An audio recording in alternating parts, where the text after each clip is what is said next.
Du dehors, dans la rue, cela ressemblait à n'importe quel institut de beauté.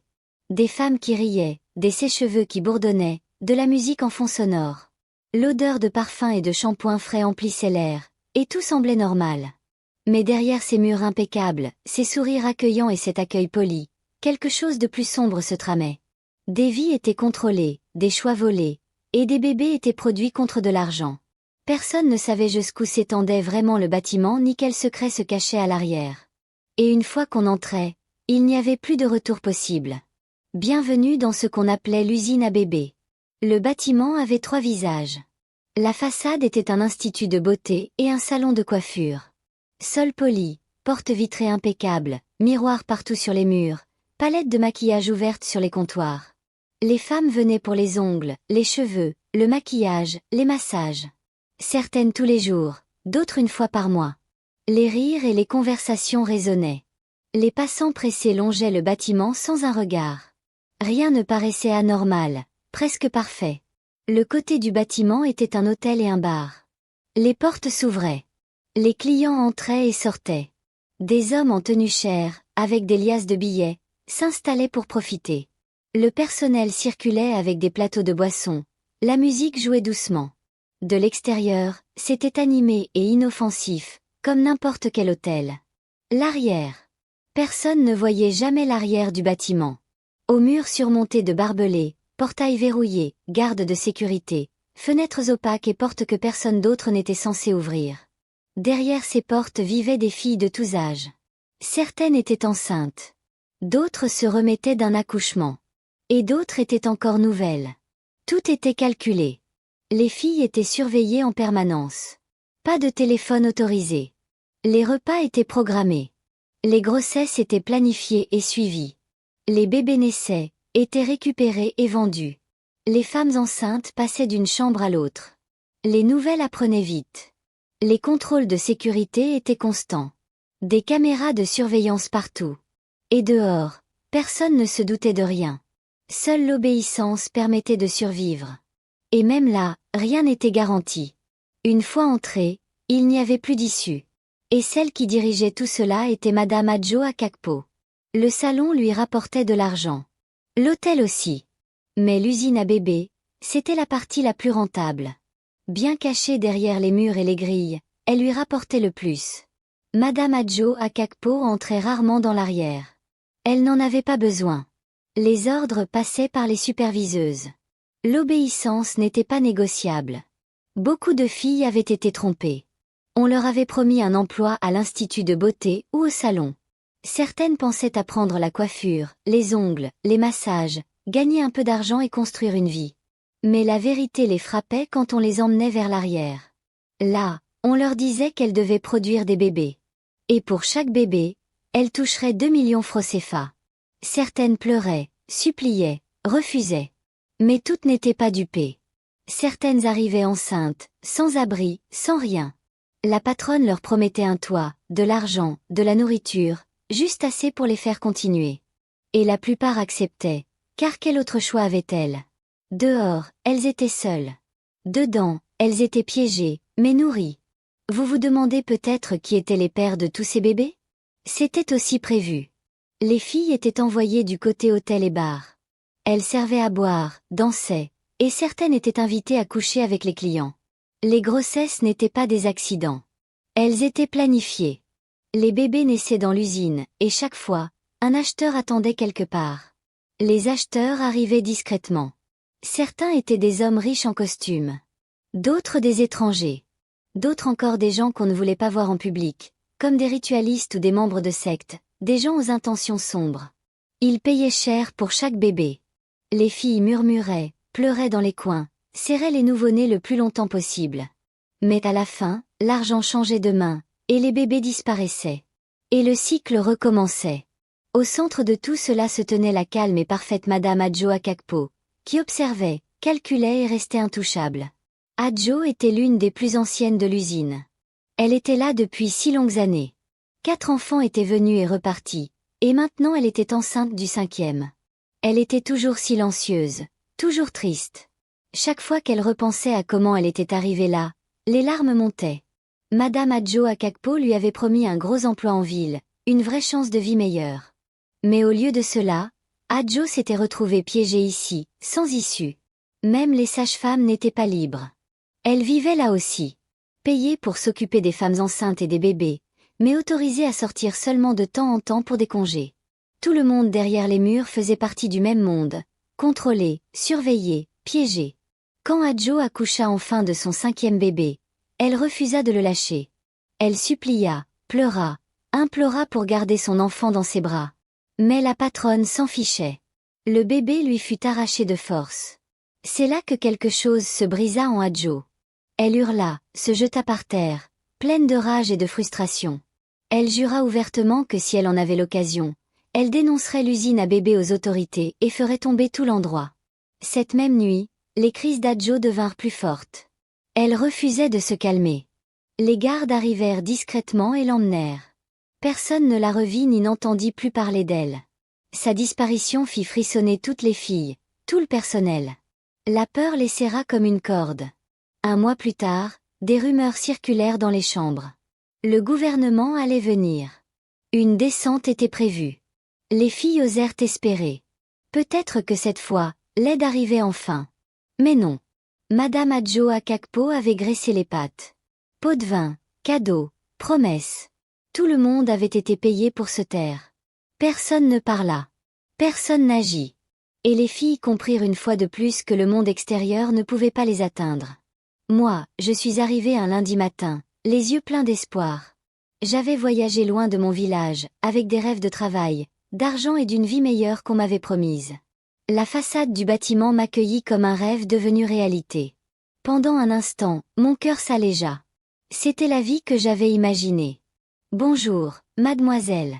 Bienvenue à l'Institut de beauté, dit la réceptionniste en me tendant un formulaire. Je souris.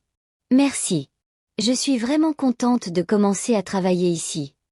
La première semaine, je travaillais comme n'importe quel stagiaire au salon. J'appris à coiffer, à maquiller, à tenir les comptoirs. Je discutais avec les filles, riais aux blagues, et m'imaginais en train d'économiser et d'envoyer de l'argent à mes parents.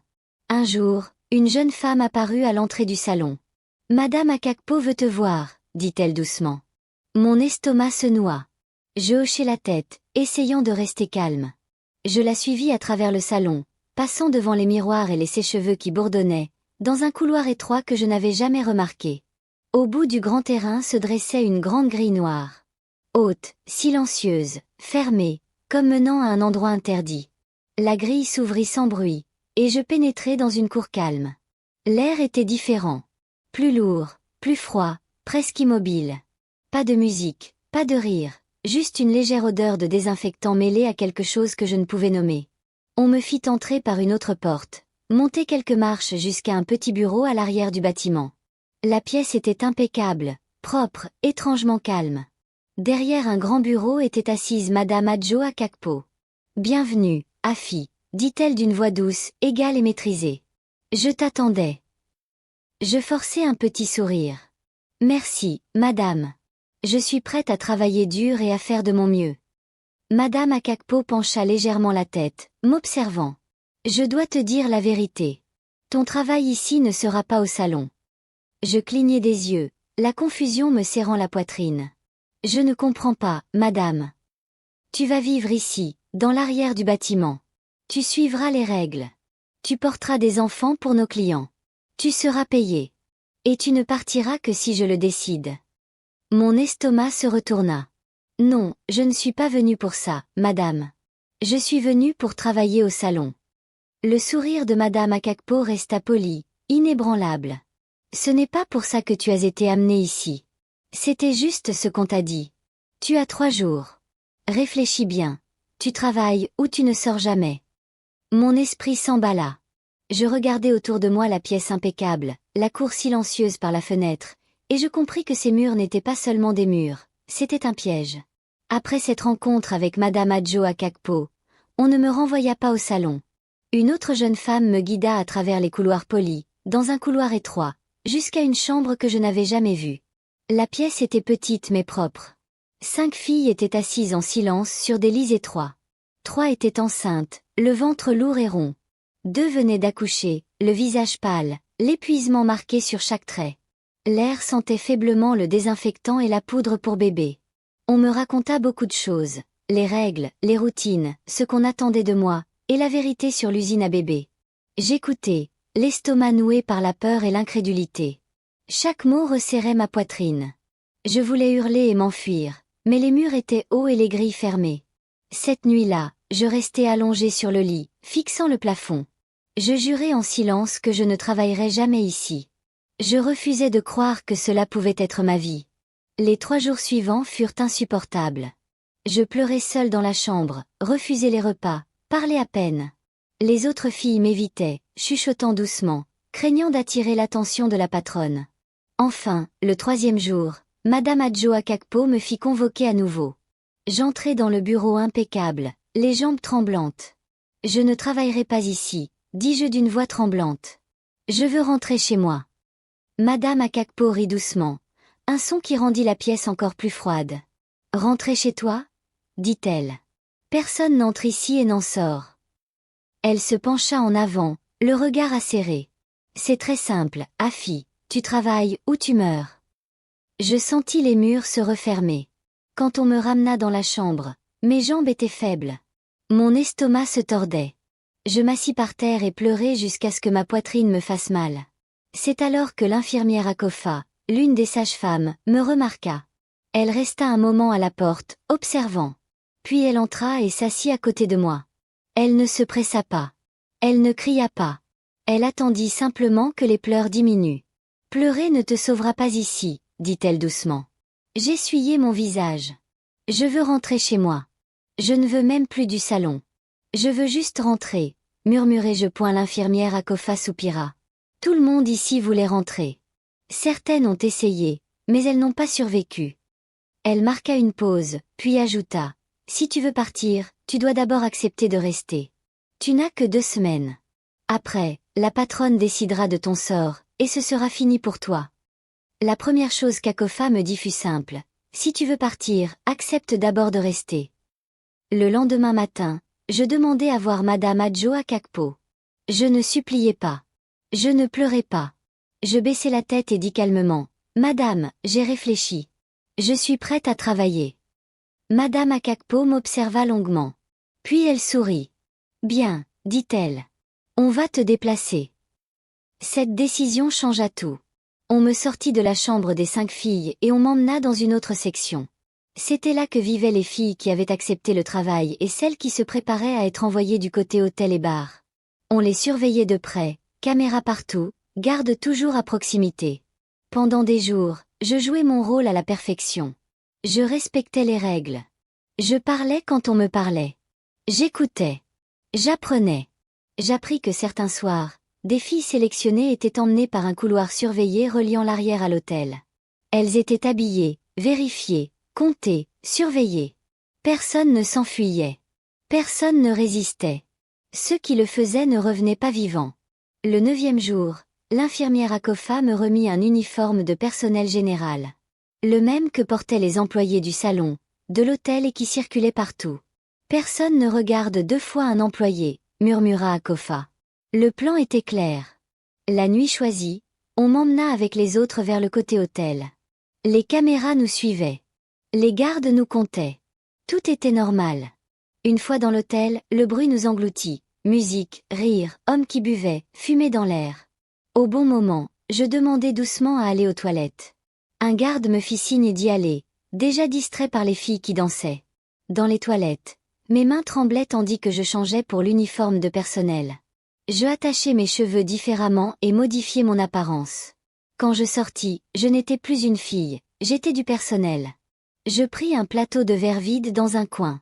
Mon cœur battait fort, mais mes pas restaient assurés. Je traversai l'arrière du bar vers la zone de service, comme je l'avais vu faire aux autres. Personne ne m'arrêta. Puis je me dirigeai vers le parking et me cachai. Le parking était sombre. Des hommes partaient un par un ou 2 par 2. Certains ivres, certains bruyants, certains à peine debout. Je restai dans l'ombre, évitant les gens et les lumières. Puis je vis un homme trébucher jusqu'à sa voiture et l'ouvrir. Il ouvrit le coffre pour y déposer quelque chose. Puis son téléphone sonna et il s'écarta pour répondre. Je n'hésitai pas. Je me glissai dans le coffre et m'allongeai, tirant sur la poignée d'urgence pour qu'elle ne s'allume pas. Les pas revinrent. L'homme claqua le coffre, toujours en train de discuter au téléphone. Puis le moteur démarra et la voiture partit. Les minutes parurent des heures. Quand la voiture s'arrêta enfin, j'essayai d'ouvrir le coffre. Il ne s'ouvrit pas. La panique monta. Je frappai une fois, puis encore. Le coffre s'ouvrit enfin. L'homme me fixa, choqué et confus. Avant qu'il puisse parler, je m'enfuis en courant. Je courus jusqu'à ce que ma poitrine brûle, jusqu'à ce que mes jambes tremblent, jusqu'à ce que le bruit s'estompe. Quand je m'arrêtai enfin, je regardai autour de moi. Je ne savais pas où j'étais. Pas d'argent, pas de téléphone, rien. Mais j'étais libre. Mais maintenant, j'étais seule. Et Madame Adjo à Kakpo allait bientôt se rendre compte qu'il manquait quelqu'un. Et je savais une chose clairement. S'échapper n'était que le début. Je survivrai. Je lutterai. Et je ferai éclater la vérité, quel qu'en soit le prix. À suivre dans la partie 2, le combat d'Afi pour dénoncer la vérité. Si vous voulez voir comment elle affronte les dangers, sauve les filles et défie l'empire de l'usine à bébés, likez, abonnez-vous et restez connectés. L'histoire n'est pas finie. Elle ne fait que commencer.